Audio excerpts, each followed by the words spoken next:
Gaius Julius Caesar Germanicus, better known by his nickname Caligula, was the third Roman emperor who reigned for a short period of 4 years from 37 AD to 41 AD.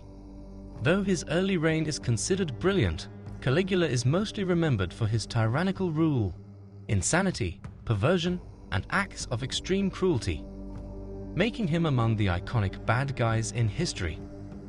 There are numerous accounts of Caligula's scandalous life and insanity. Some of the accounts regarding him are outlandish, while others are outright absurd. During the reign of Caligula, it was a capital offense to mention a goat in his presence. Caligula was tall, slim, and pale with sunken eyes and thinning hair. While his head was bald, his body was extremely hairy, and as a result, he was often the subject of jokes. Some compared his appearance to a goat. So if a person mentions a goat in his presence, he will assume you are referring to him as a goat, and such a person could lose his life for that.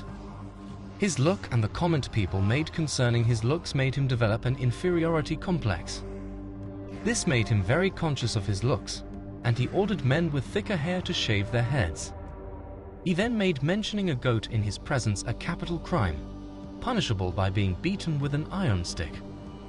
Also, according to his biographer Cassius Dio, Caligula put on strange clothing, women's shoes, and various other accessories and wigs. Though known for his harsh behavior, Caligula lavished great attention on his horse, Incitatus. He showered the horse with so much affection, like the horse was his best friend. This may sound pretty cool until you consider that Caligula loved his horse as much as he hated other people. Incitatus was Caligula's prize racehorse, and he got special treatment for it. If you lived near his stable, your whole neighborhood had to keep silent the day before each race so Incitatus could concentrate. This horse was given its own house, a marble house, and an ivory manger. Caligula loved that horse so much that he would invite him to dinner, drink to Incitatus' health from golden cups, and feed him oats cut with gold flakes. The prominent story about Incitatus is that Caligula made him a consul in the Roman Senate. Unfortunately, it is not true.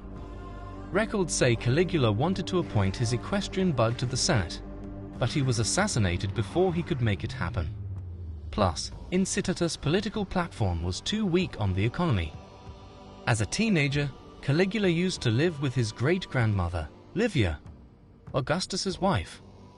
During this period, he is believed to have developed an incestuous relationship with his sister, Julia Drusilla. He always showed extravagant affection for his sisters, especially for Drusilla. Once again, Suetonius is our primary source for tales about Caligula's penchant for incest. The historian wrote that the emperor had an incredibly high libido that bordered on perversion. Incestuous relationships were quite common in ancient times. Therefore, Caligula's relationship with his sister Drusilla, while certainly perverted in the modern era, was not a big deal 2,000 years ago. It does appear that stories of Caligula's incest are exaggerated. Suetonius suggests that the emperor had sex with his 3 sisters. However, historians that lived during the age of Caligula, such as Seneca and Philo, failed to mention anything about his incestuous behavior. Both chroniclers are extremely critical of Caligula, so they can't be accused of favoring him. There seems to be no question that he loved his sister Drusilla and certainly committed incest with her. His obsession with her began long before he became emperor and was supposedly caught having sex with her by his grandmother Antonia. Caligula probably viewed her as the only person worthy of being his wife, and she was a calming influence on him. When she died from a fever in June 38 AD, he went wild with grief and had her deified as the divine Drusilla and proclaimed her as a living descendant of the goddess Venus. He didn't show the same level of affection towards his other sisters, so it is hard to say if he committed incest with them. Indeed, he prostituted them to his young homosexual lovers. Therefore, it seems likely that he only committed incest with Drusilla and not the other sisters. Caligula certainly had an insatiable sexual appetite and would have sex with men or women. He had an intense relationship with an actor called Marcus Lepidus Minister and another man from a high-class family called Valerius Catullus. When he wasn't having homosexual relationships, he was committing adultery with various women around Rome. When a woman called Olivia Orestilla was married, he ordered his men to take her to his home. Caligula also married a woman named Lollia Paulina, who was already married to a Roman in charge of the army.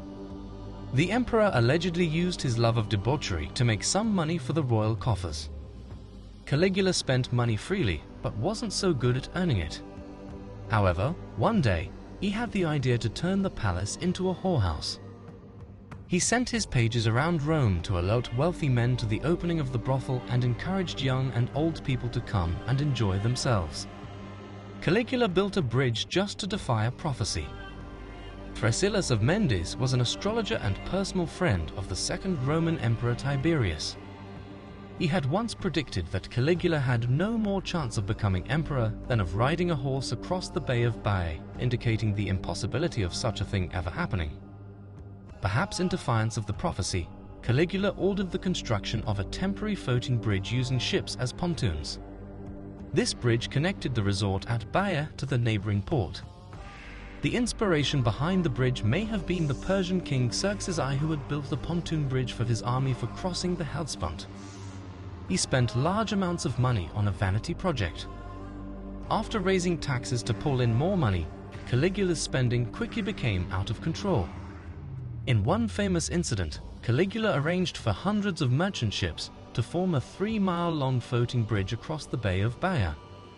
He galloped back and forth across the bridge on his horse for 2 days straight, wearing a dazzling golden cape. It is said that Caligula used to ride the bridge on his horse wearing the breastplate of Alexander.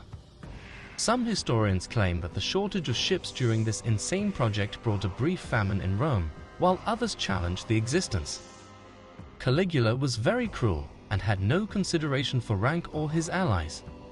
He made the high-ranking senators run for miles in front of his chariot. He had sexual relations with the wives of his allies. Ancient historians note that Caligula began seizing the states of many people in power by falsely accusing, fining, and even killing them.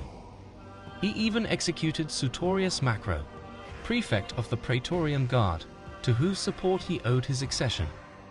He accused Macro of prostituting his wife to him. He killed a gladiator in a mock fight.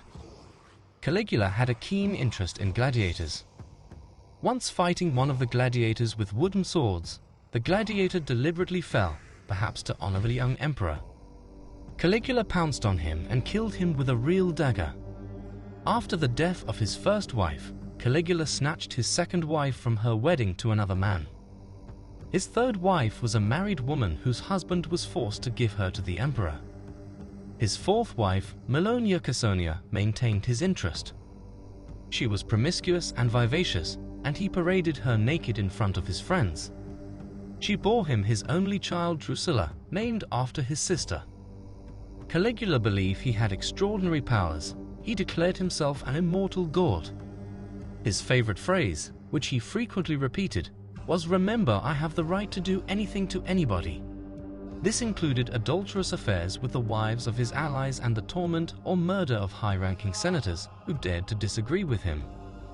He even turned murder into a sport, attacking people at random, prompting abject fear in everyone around him.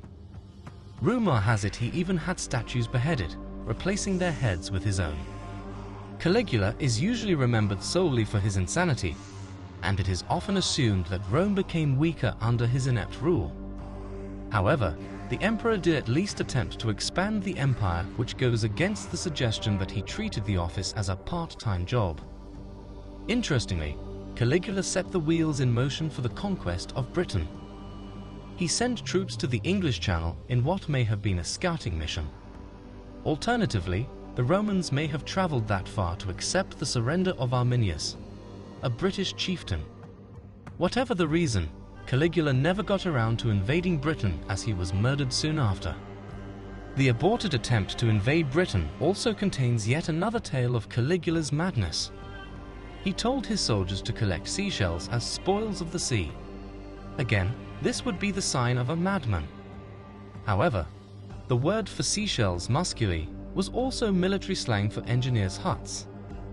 Caligula was a child of the military, so it is entirely possible that he was referring to huts and not seashells.